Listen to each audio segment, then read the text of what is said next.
I can't have a boss. Sumit has a fantasy of living with his parents forever, but I gotta figure out a way to get us out of there. Jenny finally snapped. After years of hiding her frustration, after endless nights of tiptoeing around a house that wasn't really hers, she stood her ground. Sumit's mom had crossed the line again, and this time, Jenny wasn't staying silent. But what happened next shocked everyone watching. Sumit, for the first time, didn't just nod awkwardly or whisper reassurances. He confronted his mother in a way that made the air in the room tense, almost suffocating. You could see it in his eyes. He had reached his limit. Can a marriage survive living under a controlling mother? That question wasn't just rhetorical, it hung over them like a storm cloud, ready to burst. The house that was supposed to feel like a home had turned into a minefield. Every corner carried rules nobody had agreed to. Every room carried a tension Jenny couldn't shake. The smallest things, lights flickering, water not working, having to hide a drink, had piled up into something explosive. And with Sumit caught in the middle, trying to balance respect for his mother and protecting his wife, the stress wasn't just emotional, it was threatening to break them both. Jenny's voice cracked as she spoke, but it wasn't weakness, it was warning. Sumit's expression hardened, and suddenly, everyone realized this wasn't just a fight about chores or space. It was about respect, freedom, and boundaries that had been ignored for far too long. And as he stepped forward, making his stance clear, the room held its breath, because no one knew what his next words would unleash. Living with your in-laws is never easy, but for Jenny, it had become something else entirely. The house wasn't just crowded. It was chaotic. Every room seemed to have rules she didn't agree with. Every corner came with a reminder that she wasn't really in charge. Showers that didn't heat up, lights that flickered at the worst possible times, and the constant need to tiptoe around Sumit's mom made even simple routines stressful. And you know what I mean. How exhausting is it to feel like a guest in your own home? Then there was the whole hiding alcohol situation. Jenny and Sumit used to enjoy a drink without thinking twice. But now every bottle had to be carefully concealed, doors locked, whispers exchanged. It's hard not to laugh at how ridiculous it sounds. But for Jenny, it wasn't funny anymore. It was insulting. She was grown, she had a life, and yet here she was, pretending to be a teenager, sneaking around in her own house. Personal space? Forget it. Every inch of the house seemed claimed by someone else's rules. And the tension was slowly suffocating both of them. So today, the family decided on a break. A holiday from the chaos. A chance to step outside, breathe, and pretend things weren't as messy as they really were. A picnic at the park, a little cricket game to lighten the mood, and maybe, just maybe, a way to release some of the built-up frustration. But if you think a fresh breeze and some sunshine would solve years of tension, you would be dead wrong. Jenny reluctantly agreed to join. You could see her hesitation, the subtle eye rolls when someone mentioned cricket. She wasn't exactly a fan, and after months of household stress, the idea of running around a field felt exhausting. But she went anyway, because sometimes compromises are necessary, even when you'd rather be anywhere else. And as the family settled under the trees, blankets spread, cricket bat in hand, there is already a flicker in the air that something was going to go wrong.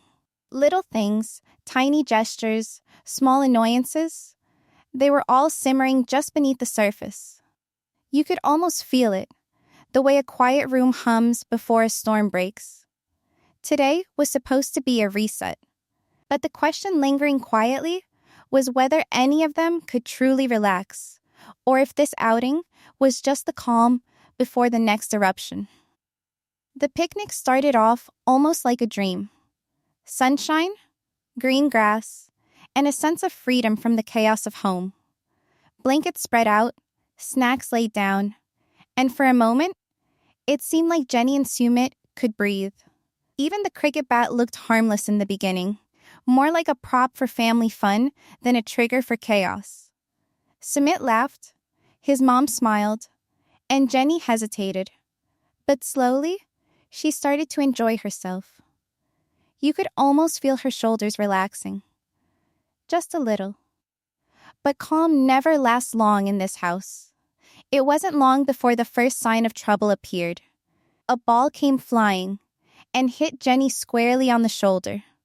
She stumbled back, more out of surprise than pain, but the look on her face said it all. Was she being targeted? Even slightly? Or was it just an accident? You could see the tension flicker in the air as Sneha's barely disguised smirk appeared. She claimed it was harmless, but Jenny couldn't shake the feeling that this wasn't a mistake. And suddenly, the picnic started to feel less like fun and more like a minefield. Jenny's frustration, which had been simmering for months, began to rise again. Sumit noticed, caught between protecting his wife and not wanting to explode at his mother in front of everyone. Sneha, on the other hand, seemed to feed off the tension, a faint satisfaction in keeping control even in a supposedly relaxed environment. Every instruction, every correction, every comment about how to hold the bat or how to sit on the blanket seemed to carry an edge, a reminder of her authority. Jenny couldn't help it. She rolled her eyes and muttered under her breath, her irritation growing with every passive-aggressive remark. You could feel her thinking, is this how it's always going to be? Fun and freedom, only to be policed at every turn? Sumit's internal conflict was visible too. He wanted to intervene, but he didn't want to turn the day into a full-blown argument. Yet it was impossible to ignore the pattern repeating itself. Small incidents spiraling into emotional triggers. And then, Jenny noticed something subtle about Sumit. The way he glanced at his mother, the tightness in his jaw, the hesitation before speaking. There is something brewing behind his eyes, something she hadn't seen before. Was he preparing to finally draw a line? Or was he just as trapped as she felt, unsure of how to balance loyalty, respect, and love? The question hung between them, unspoken, and added a new tension to the air. Something about this outing was going to change the family dynamics, but nobody knew exactly how, yet the moment finally came. After months of holding back, after years of watching Jenny shrink under his mother's rules, Sumit couldn't take it anymore. Right there, in the middle of what was supposed to be a peaceful picnic, he stepped forward and spoke. His voice was calm, but firm, the kind of calm that promised a storm was coming. He told his mother, in no uncertain terms, that her constant control over Jenny, the rules that made their lives miserable, had to stop. Everyone went quiet. The laughter faded. Even the birds seemed to pause. Sneha blinked, clearly caught off guard. Her defense kicked in immediately, a sharp edge to her voice. "I am only trying to help," she said. But the words were thin, almost desperate. Her hands waved in frustration, and the air thickened with tension. It wasn't just about a ball hitting Jenny anymore, or who was sitting where on a blanket. This confrontation was bigger, much bigger. It was about authority, respect, and finally testing the limits of what she could impose on the people around her. The ripple effects hit fast. Shri, Sumit's sister-in-law, stiffened. Her expression a mix of worry and vindication. She had felt Sneha's controlling nature firsthand, and knew this fight wasn't just about Jenny. Amit, Sumit's brother, shifted uncomfortably, caught between defending his mother and understanding why Sumit had finally snapped. Every family member felt the tension, each reaction layered with their own guilt, loyalty, and fear. Could they side with Jenny without betraying their mother? Could they support Sumit without triggering another storm? The room felt charged. Every glance weighted with unspoken questions. Jenny watched silently at first, her heart racing. This was the moment she had waited for, but it was also terrifying. Could she finally breathe? Or was she about to witness her marriage teeter on the edge? The picnic blanket, the cricket bat, even the sun shining down. It all felt distant, secondary to the explosion of emotion between Sumit and his mother. Sna's words became sharper, defensive, almost rehearsed. She insisted she had changed, that she was forgiving, that everyone was exaggerating. But her tone, the rigid lines of her face, betrayed her claim. Words and actions didn't match, and everyone could feel it. Sumit's voice didn't waver. He spoke about fairness, respect, and freedom, concepts Jenny had been craving for years. He laid out what needed to happen for their marriage and their household to survive. And then, the tension spiked even higher. The stakes became crystal clear. What he said next made everyone freeze. It wasn't a threat. Not exactly. It was an ultimatum that carried consequences no one could ignore. A line had been drawn, and crossing it would change everything. The air hung heavy with questions. Would Sna step back, even slightly? Could Jenny finally feel safe in her own home?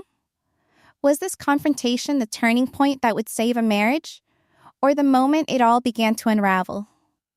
Every person there knew that after Sumit's words, nothing would ever be quite the same.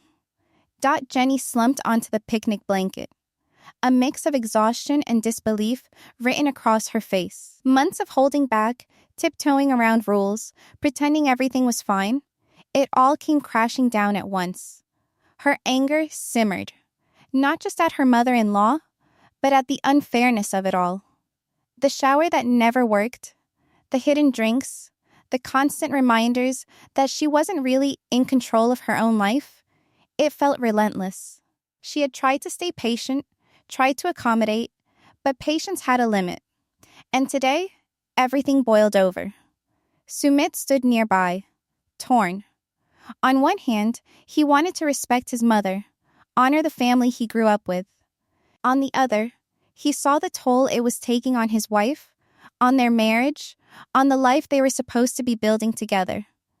It's not easy to be the bridge between two worlds, especially when one refuses to bend. He knew every word, every look, could escalate the tension further. And yet, holding back any longer wasn't an option. The weight of loyalty, guilt, and love pressed down on him like a storm cloud ready to burst. You could see the cultural clash in every gesture, every word. Sna's insistence on authority, on tradition, on how things should be done collided head-on with Jenny's sense of independence and personal freedom. American ideas of boundaries and respect for privacy were foreign here, while Indian expectations of hierarchy and obedience were non-negotiable. Both sides had valid points, both sides had hurt feelings, and yet the middle ground seemed impossibly small. Watching it unfold, you can't help but understand Jenny's frustration and Sumit's dilemma, even while recognizing Sna's perspective. Small incidents from the outing, seemingly trivial to anyone else, suddenly felt magnified. The cricket ball hitting Jenny, the comments about how she held the blanket or handled the snacks, every tiny correction became a symbol of the larger battle over control and autonomy. Jenny's eyes flicked to Sumit, silently asking, will he truly defend her, or will he give in to his mother to keep the peace? Her chest tightened with every passing second. And then, Sna's voice cracked. The confident, controlling mask slipped, revealing a moment of vulnerability that only added to the confusion. She began to cry, a mixture of frustration, anger, and perhaps a sense of losing control over her family. Without warning, she stormed off, leaving a tense silence behind, a question hanging in the air. What now? How would the family move forward when the person everyone had been trying to placate simply walked away? Jenny's gaze followed her, a mix of relief, fear, and anticipation. Sumit remained frozen, caught between relief and dread, knowing this confrontation was far from over. The day that began as a picnic meant to ease tension had now become a powder keg, and everyone felt it. Something had shifted irreversibly, and none of them knew how they would cope with the fallout. The storm didn't stop with Sna walking away. The tension lingered like a shadow over everyone, coloring even the smallest interactions. Shri, sitting quietly at first, couldn't hide her frustration. Years of dealing with her mother, in-laws controlling ways, had left marks she tried to ignore. But today's confrontation stirred everything back up. Amit, usually the peacemaker, looked uneasy, caught between defending his wife and not wanting to upset his mother further.